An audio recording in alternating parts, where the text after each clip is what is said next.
Good morning, and today we are going to start the third chapter, atoms and molecules, right? Which is very, very important for your class 10th as well. Okay, it will help you in helping you in deriving a chemical, formulae. You will be able to write chemical formula by your own, and it will help you in calculating molecular masses, formula unit masses. There are so many things that you will learn in class 9. Okay, so what I'm starting with the history, right? And I will take only 1 or 2 minutes, okay? So, to quickly tell you about the history, that where the concept of divisibility, when the concept of divisibility of matter came. Okay, Kanath, he was an Indian philosopher, and what he postulated that if we go on dividing matter, we shall get smaller and smaller particles. Okay, so this he called that matter padarth. So if you will keep on dividing matter, there comes a time that matter cannot be divided further. Okay, and that matter was considered which cannot be divided further was named by him as Parmanu. Okay. Similarly, Pakudha Katyayam, which I say he gave a very important information regarding the divisibility of matter and the chemical combination, and he said that what the particles, they normally exist in the combined form. Particles, they normally exist in the combined form. Okay, which forms the various form of matter. So the matter that you are seeing is actually the different matter form of matter that we are seeing.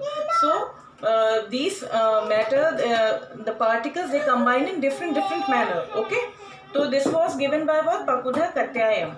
Then Democritus and Leucippus, these findings, these things were given by the ideas were given at the same time. Democritus and Leucippus, they belong to Greece, and they were Greek philosophers. And what they think, that if we keep on dividing matter, a stage will come when particles will not be divided further. And Democritus called these indivisible particles atoms. Democritus ने indivisible particles को क्या बोला? He called these particles atoms, right? और atoms का meaning क्या होता है? किस word से आई है? Atomos से, which means indivisible. Okay, atomos, which means indivisible, which cannot be divided further. किस वर्ड से डिराइव हुआ है? एटमॉस से. ओके, तो ये छोटी सी हिस्ट्री थी जो मैंने आपको बता दी. अब हम आगे समझते हैं कि क्या इंपॉर्टेंट है actually. Going to study in this part is actually law of conservation of mass. देखिए, लॉज ऑफ केमिकल कॉम्बिनेशंस आप पढ़ेंगे, right? Laws of chemical combinations. Okay, उसमें आप 2 लॉज पढ़ेंगे. First law of conservation of mass, and another law is law of constant proportions. So what I am going to explain you first is law of conservation of mass.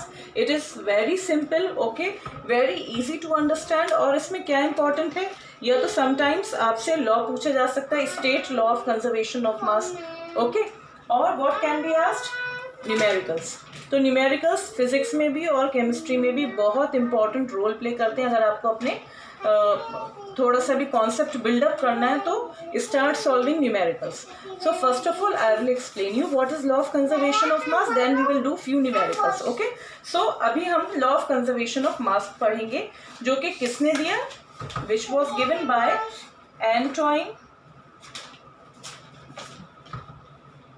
Antoine L. Lavoisier.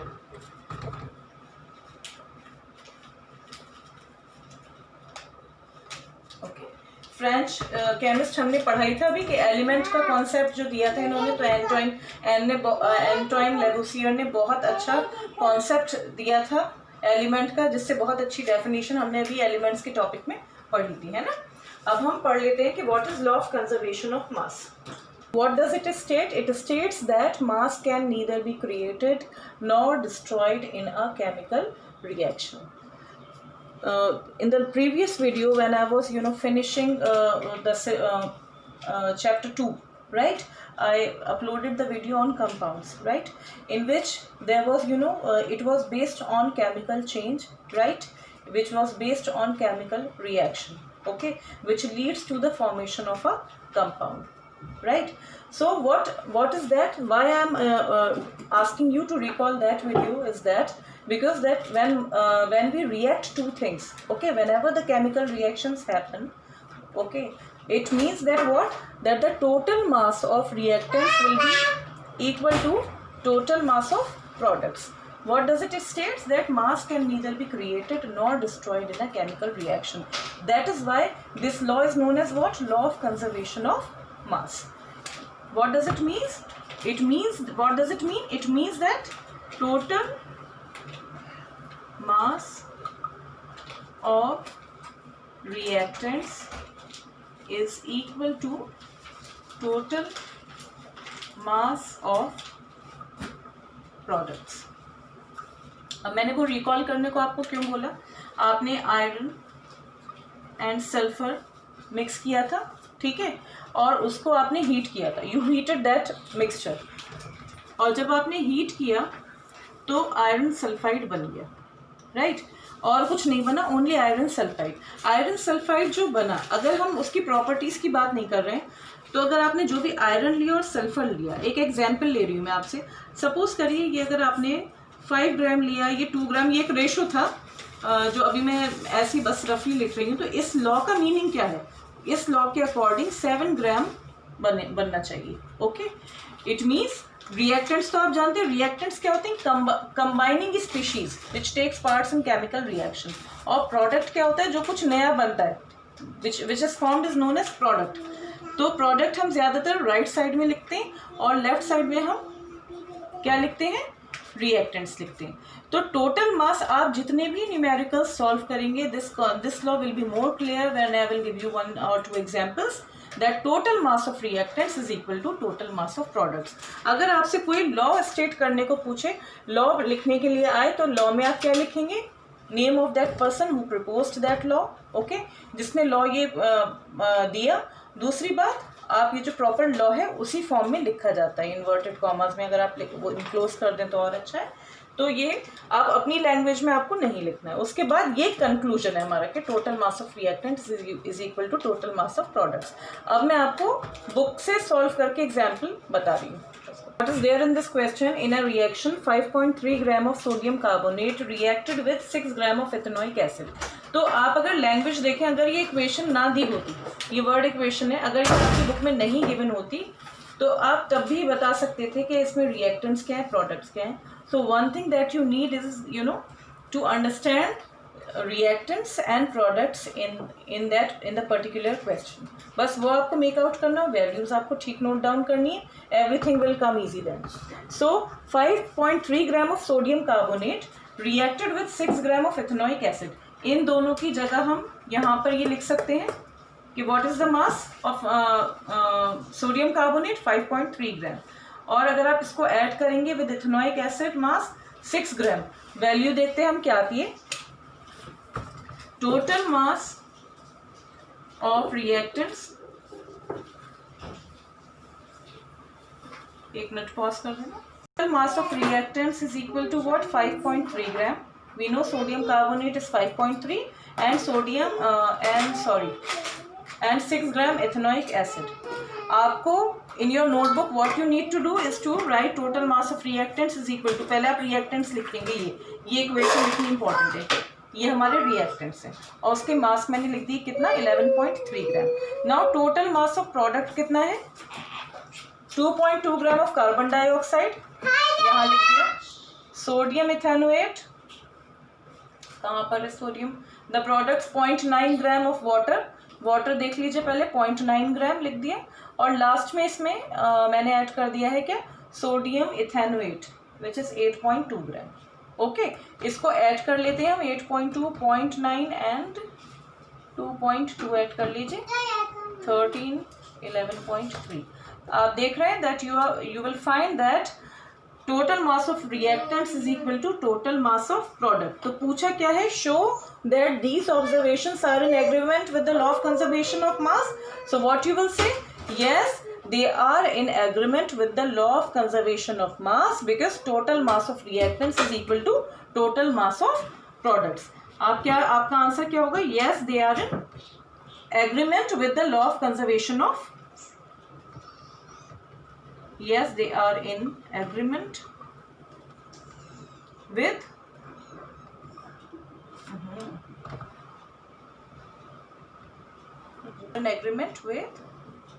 the law of conservation of mass. Okay, मैंने short में ऐसे लिख दिया. तो with the law of conservation of mass, why? Because total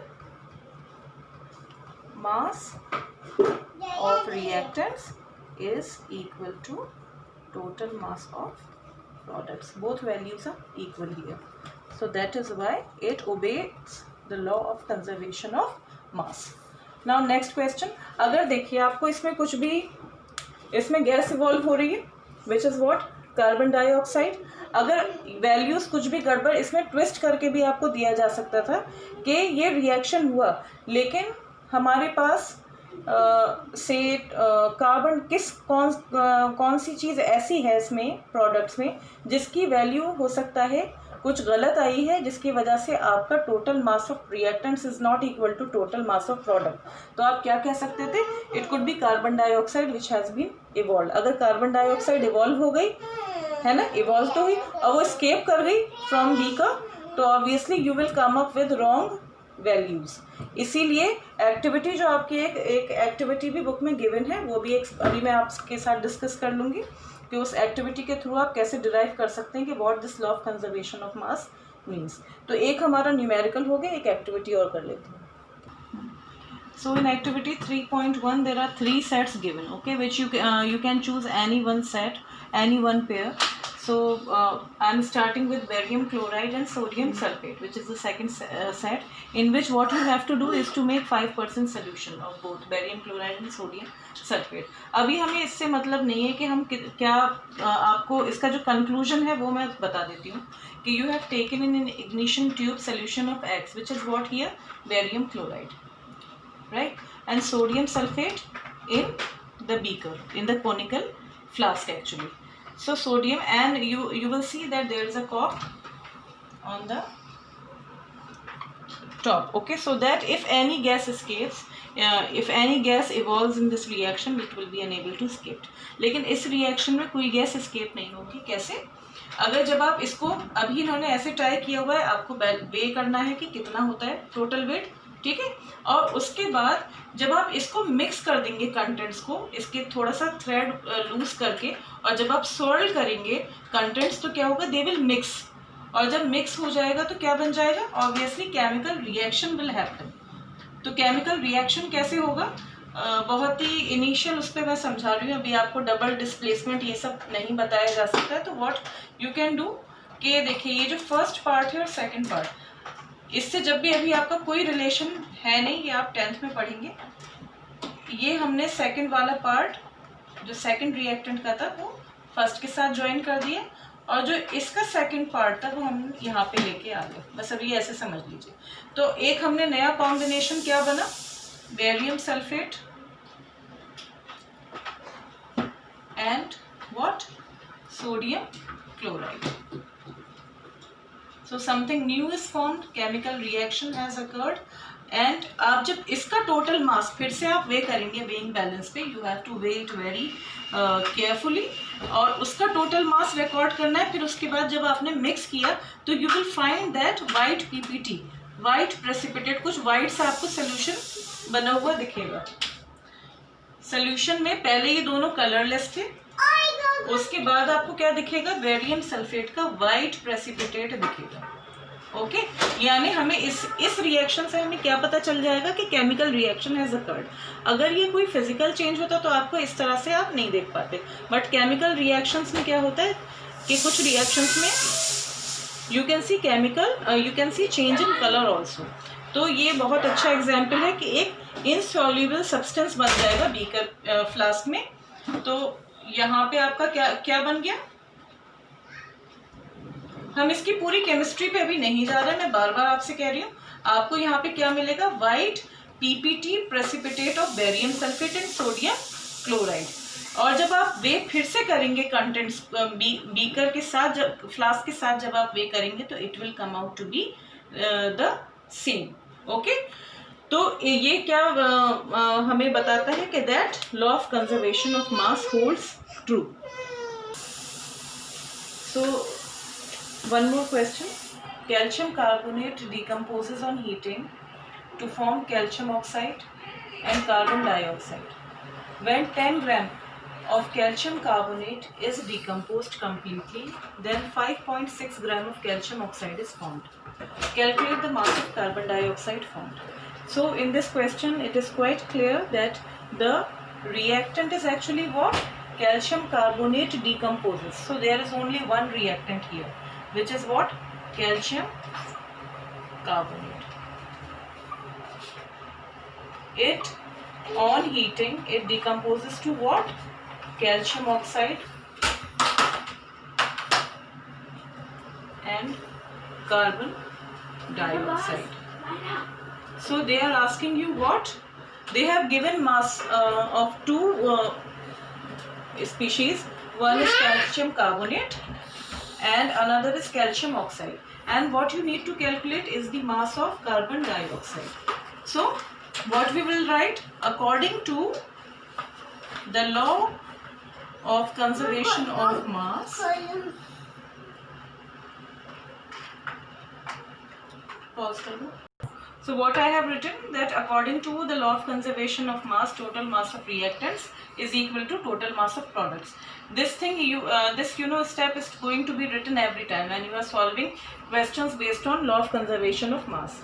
Okay, don't start solving all of a sudden. आपने ये भी नहीं लिखा, ये भी नहीं लिखा स्टेप, और आप सीधा जो है उस पर आगे भी किसके through?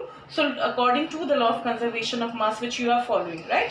So mass of calcium carbonate is equal to what? Mass of calcium oxide plus mass of carbon dioxide. ये हमें पता चल गया। ओके, कैल्शियम कार्बोनेट का मास कितना दिया हुआ? व्हेन 10 ग्राम। सो 10 ग्राम जब डिकम्पोज हुआ तो आपको ये पता है this is actually 10 gram. Mass of calcium oxide is what? 5.6 gram plus mass of what? Carbon dioxide. तो इसको सब्ट्रैक्ट आप कर देंगे, all of you will be able to do. तो आप क्या मास कितना आ जाएगा हमारा? मास ऑफ कार्बन डाइऑक्साइड आप भी कैलकुलेट करिए, 10 minus 5.6 gram, which is what? 4.4 gram. Just check. 6 minus 5. Yes, 4.4 gram. तो इस तरह से अगर आपको कोई भी एक रिएक्टेंट या प्रोडक्ट कुछ भी नहीं दिया हुआ है, so you can find out unknown quantity also. But one thing you should know कि आपको कौन सा लॉ अप्लाई करना है। अभी हमने ये लॉ पढ़ा है, तो we solve 2 numericals on the basis of law of conservation of mass, और हमसे हो गए वो। नेक्स्ट उसमें लॉ ऑफ कांस्टेंट प्रोपोर्शंस पढ़ेंगे।